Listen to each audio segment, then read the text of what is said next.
స్వేచ్ఛగా గడ్డి మేయడానికి నీళ్లు తాగడానికి వదిలిపెట్టినైతే 33 కోట్ల దేవతలు ఆరాధించిన ఫలితం లభిస్తుంది.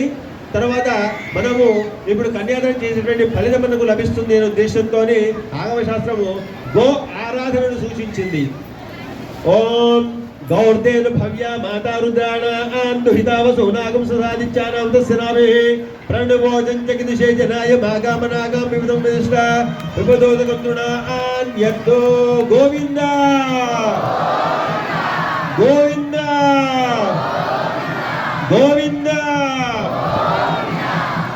ఓం అధానంద వీర్యస్య. ఇప్పుడు మహాసంకల్పం జరుగుతుంది. కన్యాదానం మీరు ఓం తదేవ లగ్నం శ్రీరం తదేవ తారాబలం చంద్రబలం తదేవ విద్యాబలం దైవ బలం తదేవ లక్ష్మీపదేగం స్మరామి. ఓం ధ్రువంతే రాజా వరుణో ధ్రువం దేవో బృహస్పతి ధ్రువంతే ఇంద్రశ్చాగ్నిశ్చ రాష్ట్రం ధారయతా.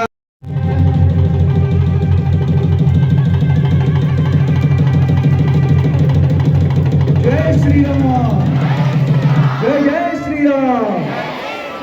ఈ సంవత్సరం ప్రత్యేకించి ప్రపంచ శాంతి ఉండాలని, యుద్ధాలు తొలగిపోవాలని ముందుగా ఆ స్వామివారిని వేడుకుందాం. ఈ కళ్యాణం దాని గురించి లోక కళ్యాణం గురించి చేద్దామని కోరుకుంటూ ఓటు స్వామివారు.